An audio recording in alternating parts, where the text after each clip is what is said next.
اللہ دعا کے لیے ہاتھ اٹھا لیں.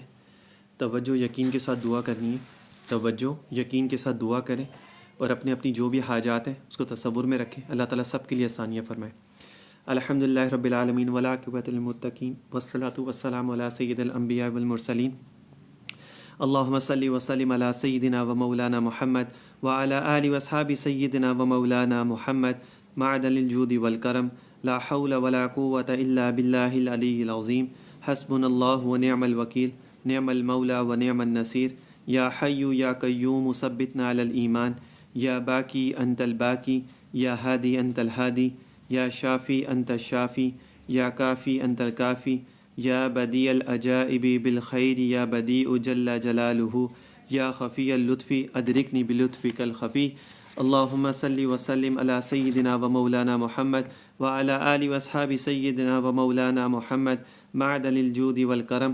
لقد جاءکم رسول من انفسکم عزیز علیہ ما عنتم حریص علیکم بالمؤمنین رؤوف الرحیم. فإن تولوا فقل حسبی اللہ لا الہ الا ہو علیہ توکلت وہو رب العرش العظیم. سبحان اللہ وبحمدہ سبحان اللہ العظیم وبحمدہ استغفر اللہ ربی من کل ذنب واتوب الیہ. فاللہ خیر حافظا وہو ارحم الراحمین. لا الہ الا انت سبحانک انی کنت من الظالمین. رب اغفر وارحم وانت خیر الراحمین. سلام قولا من رب الرحیم. وافوض امری الی اللہ ان اللہ بصیر بالعباد.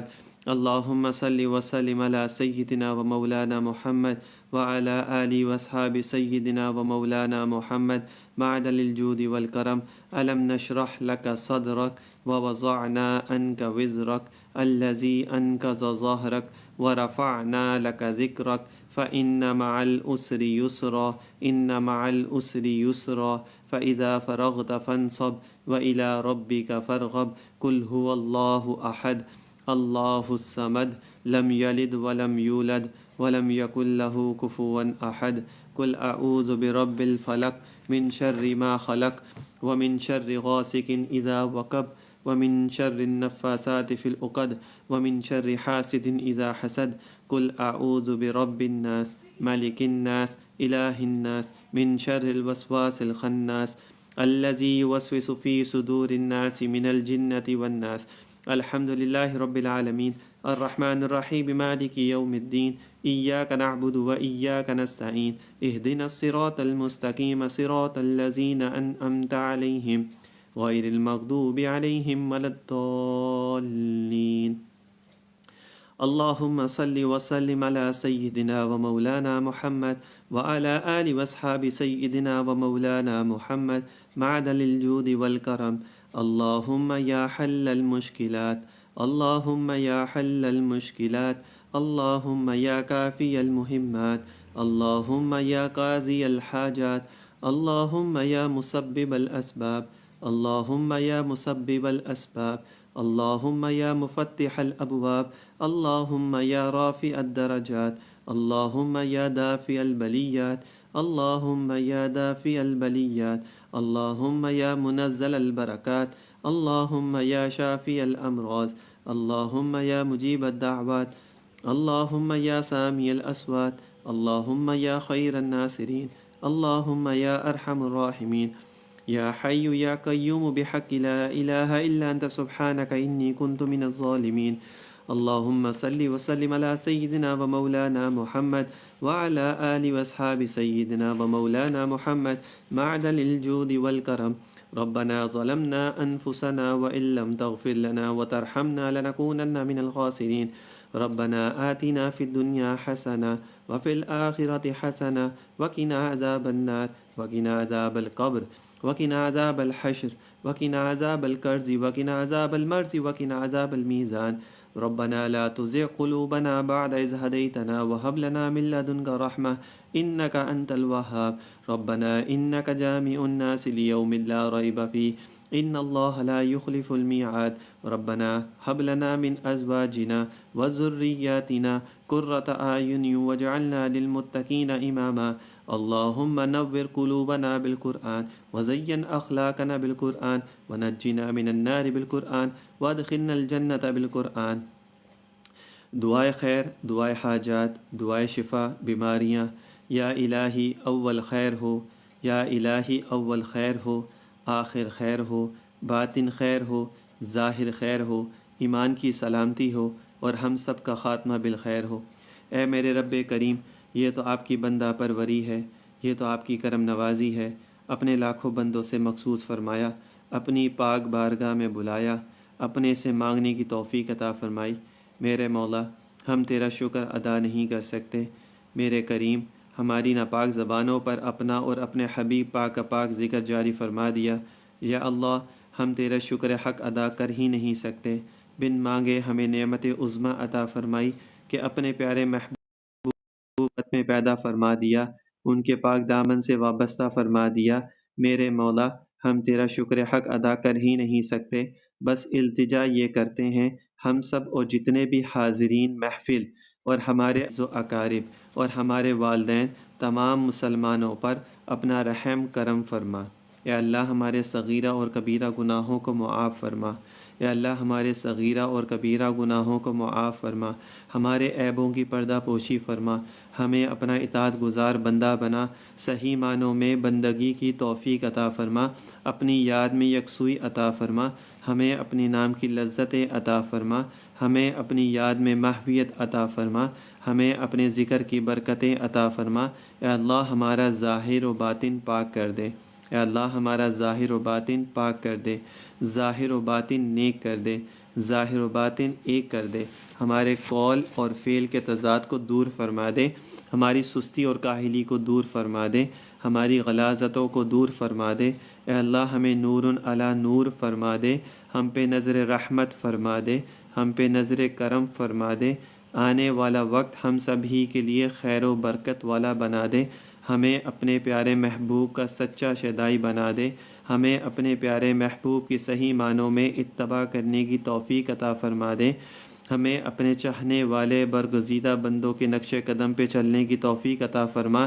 انہی کے صدقے میں ہم سب کی بگڑیوں کو بنا دے، ہماری مشکلات کو آسان فرما دے، ہم پہ نظر کرم فرما دے، ہم پہ جو بیمار ہیں ان سب کو شفائے عاجلہ صحت کاملہ عطا فرما، ہم میں جو بیمار ہیں ان سب کو شفائے عاجلہ صحت کاملہ عطا فرما، جو بے روزگار ہیں ان کو برسر روزگار فرما دے، جو بے روزگار ہیں ان کو برسر روزگار فرما دے، اور جو برسر روزگار ہیں ان کی روزی میں خیر و برکت عطا فرما، اور جو بے اولاد ہیں ان کو صاحب اولاد بنا دے، جو بے اولاد ہیں ان کو صاحب اولاد بنا دے، اور جو صاحب اولاد ہیں ان کی اولادوں کو نیک اور صالح بنا، اور جو صاحب اولاد ہیں ان کی اولادوں کو نیک اور صالح بنا، جن کی بچیاں بالغ ہیں ان کی بچیوں کے لیے نیک اور صالح رشتے عطا فرما، جن کی بچیاں بالغ ہیں ان کی بچیوں کے لیے نیک اور صالح رشتے عطا فرما۔ اللہ سبھی کی لاج شرم اور بھرم رکھ لے، ہم سب پہ کرم کی نظر فرما دے، ہماری عاجزانہ دعاؤں کو قبول فرما دے، ہم سب کو شیطان کے مکر اس کے فریب سے بچا لے، نفسانی خواہشات سے بچا لے، ہر بری راہوں سے بچا لے، بری عادتوں سے بچا لے، بری صحبتوں سے بچا لے، بری باتوں سے بچا لے، بری نیتوں سے بچا لے، ہم سب کو حاسدوں کے حسد سے بچا لے، مفسدوں کے فساد سے بچا لے، ساحروں کے سحر سے بچا لے، نادیدہ بلاؤں سے بچا لے، ہر دور کے ہر فتنے سے بچا لے۔ اے اللہ، ہم سب کو اپنی حفظ و امان عطا فرما، ہم سب کو اپنی حفظ و امان عطا فرما، ہمارے دین اور ایمان کی حفاظت فرما، ہمارے دین اور ایمان کی حفاظت فرما۔ اے اللہ، ہم سے وہ کام کرا لے جس سے تو ہم سے راضی ہو جا، تیری بارگاہ کے مقبول اور مقرب بندے ہم سے راضی ہو جائیں۔ الہی، سبھی کو نیکیوں کا صلہ عطا فرما، سبھی کو نیکیوں کا شکر عطا فرما، سبھی کو اپنی بارگاہ میں مقبول فرما، اور ہمیں وہ نعمتیں عطا فرما جو ہمارے خیال و گمان میں بھی نہ ہوں۔ یا اللہ، ہم یہاں سے اٹھنے بھی نہ پائیں اور تو ہماری دعاؤں کو قبول فرما لے۔ اس گھر میں اپنی رحمتیں، برکتیں اور نورانیت کا نزول عطا فرما، اس گھر کے مکینوں کو ہمیشہ شاد اور آباد رکھنا۔ اے اللہ، ہماری عاجزانہ دعاؤں کو قبول و منظور فرما۔ یا اللہ، تو ہمیں ایسا بنا دے جیسا ہم تجھے پسند آ جائیں۔ آپ صلی اللہ علیہ وآلہ وسلم کی سنتوں پر زیادہ سے زیادہ ہمیں عمل کرنے کی توفیق عطا فرما۔ میرے مولا، ہمیں ایسا بنا دے جیسا ہم آپ کو پسند آ جائے۔ یا اللہ، ہمیں گناہوں سے بچنے کی توفیق عطا فرما۔ یا اللہ جس جس انسان کی جو جو جائز خواہشات ہیں یا اللہ تو ان سب کو پورا فرما۔ جو بھی میری اس مجلس میں لوگ آتے ہیں، بیٹھتے ہیں، بات سنتے ہیں، حدیث سنتے ہیں، ذکر کرتے ہیں، دعا مانگتے ہیں، شب جمعہ ہے، جمعے کی رات ہے، دعاؤں کی قبولیت کی رات ہے، یا اللہ تو ان سب کی دعاؤں کو، ان سب کی جائز خواہشات کو اپنے فضل سے، اپنے کرم سے یا اللہ تو اس کو قبول و منظور فرما۔ کسی کا اولاد کا مسئلہ ہے، کسی کا روزگار کا مسئلہ ہے، کسی کی جاب کا مسئلہ ہے، کسی کے رزق میں برکت نہیں ہے، کسی کے کاروبار کا مسئلہ ہے، کسی کے میاں بیوی کے جھگڑوں کے مسئلے ہیں، کسی کے ویزے کے مسئلے ہیں، کسی کے ڈاکومنٹیشن کے مسئلے ہیں، کسی کے لائسنس کے مسئلے ہیں، کسی کے کورٹ کے مسئلے ہیں، کسی کے نیا کام کوئی شروع کرنا چاہتا ہے اس کے مسئلے ہیں، کوئی کہیں جانا چاہتا ہے اس کے مسئلے ہیں، کسی کے رشتے کے مسئلے ہیں، صاحب اولاد نہیں ہے، نرینہ اولاد کے مسئلے ہیں، کوئی بیٹی کی خواہش رکھتا ہے، کوئی بیٹی کی خواہش رکھتا ہے۔ یا اللہ آپ تو عالم الغیب ہیں، آپ کو تو ہر انسان کے بارے میں پتہ ہے، یا اللہ تو ان سب کی نیک و جائز خواہشات کو پورا فرما دے، اور جو بھی ہم یہاں پہ ذکر کرتے ہیں، حدیث پڑھتے ہیں، اس کی نورانیت ہمارے دلوں میں عطا فرما دے۔ یا اللہ تو ہمیں گناہوں سے بچنے کی توفیق عطا فرما، شیطان کے وسوسوں سے، شیطان کے حربے جو ہم پہ آزماتا ہے، شیطان ہم سے گناہ کرواتا ہے، یا اللہ تو ہمیں ان سب سے محفوظ فرما، اور ہمیں آئندہ گناہوں سے بچنے کی توفیق عطا فرما، نفس کے پیچھے چلنے سے یا اللہ تو ہمیں محفوظ فرما۔ یا اللہ تو ہمیں ایسا راستہ، اہدنا الصراط المستقیم کے راستے پر ہمیں چلا، اہدنا الصراط المستقیم کے راستے پر ہمیں چلا، اور اس راستے سے ہمیں بچا جو غیر المغضوب علیہم ہے، جو غیر المغضوب علیہم ہے، اس راستے سے یا اللہ تو ہمیں محفوظ فرما۔ یا اللہ نبیوں والے راستے پہ ہمیں چلا، اہل بیت کے راستے پہ ہمیں چلا، صحابہ کے راستے پہ چلا، ازواج مطہرات کا جو راستہ تھا، ہماری ماں و بہنوں کو ان کے راستے پہ چلا۔ یہ جو آج کی دنیا کی محبت یا اللہ ہمارے دل سے نکال کر اپنی محبت ہمارے دلوں میں عطا فرما۔ یا اللہ دنیا کی محبت ہمارے سے دل سے نکال کر، اور یہ جو آج کل جو ایک فتنہ سا ہر چیز میں چل رہے ہیں کہ لوگ آپ کو بھول کر اور دنیا کے پیچھے بھاگ رہے ہیں کہ بس کسی طرح پیسہ آ جائے اور ہم بہت ہر چیز ہمارے پاس آ جائے، میسر ہو جائے، اور ہم ہر چیز ہمارے پاس ہو، تو یا اللہ ان سب چیزوں سے ہمیں محفوظ فرما۔ یا اللہ ہم جانتے ہیں کہ ان چیزوں کی کوئی وقت نہیں ہے، ان کی کوئی اہمیت نہیں ہے آپ کی نظر میں، جو سب سے زیادہ ضروری چیز ہے وہ ہے اطیع اللہ و اطیع الرسول۔ یا اللہ تیری اور تیرے نبی کی اطاعت کرنا۔ یا اللہ ہمیں 5 وقت کا نمازی بنا، خشوع و خضوع کے ساتھ ہمیں نماز پڑھنے کی توفیق عطا فرما، وقت پر ہمیں نماز پڑھنے کی توفیق عطا فرما، اور دل سے ہمیں نماز پڑھنے کی توفیق عطا فرما، قرآن کو پڑھنے کی، اس کو سمجھنے کی، اس کو یاد کرنے کی، یا اللہ تو ہمیں توفیق عطا فرما۔ قرآن کی جو نورانیت ہے یا اللہ وہ ہمارے دلوں میں تو اتار دے، اور اس کی جو برکات ہیں یا اللہ تو وہ ہمیں عطا فرما، اپنا فضل، اپنا کرم، اپنی رحمت یا اللہ تو ہمیں عطا فرما، یا ارحم الراحمین، یا ارحم الراحمین، یا ارحم الراحمین، یا ذا الجلال والاکرام، یا ذا الجلال والاکرام، یا ذا الجلال والاکرام، یا حی یا قیوم برحمتک استغیث، یا حی یا قیوم برحمتک استغیث، وإلہکم الہ واحد لا الہ الا هو الرحمن الرحیم، وإلہکم الہ واحد لا الہ الا هو الرحمن الرحیم۔ اللهم إنا نسألك من خير ما سألك منه عبدك ونبيك محمد صلى الله عليه وآله وسلم، وأعوذ بك من شر ما استعاذك منه عبدك ونبيك محمد صلى الله عليه وآله وسلم، وأنت المستعان وعليك البلاغ ولا حول ولا قوة إلا بالله العلي العظيم۔ یا اللہ ہم سب کی پریشانیوں کو دور فرما، جو مسلمان پریشان ہے، کسی بھی وجہ سے پریشان ہے، میرے مولا تو ان سب کی پریشانیوں کو دور فرما دے۔ یا اللہ تو ان سب کی پریشانیوں کو مجھ سمیت جس کی جو بھی پریشانی ہے، کسی بھی چیز سے ریلیٹڈ ہے، یا اللہ تو ان سب کی پریشانیوں کو دور فرما دے، اور ہماری تمام دعاؤں کو اپنے فضل، اپنے کرم، اپنی رحمت سے قبول فرما لے۔ اللہم اللہم اللہم یا ربی یا ربی یا ربی، سبحان ربک رب العزت عما یصفون، وسلام علی المرسلین، والحمد للہ رب العالمین۔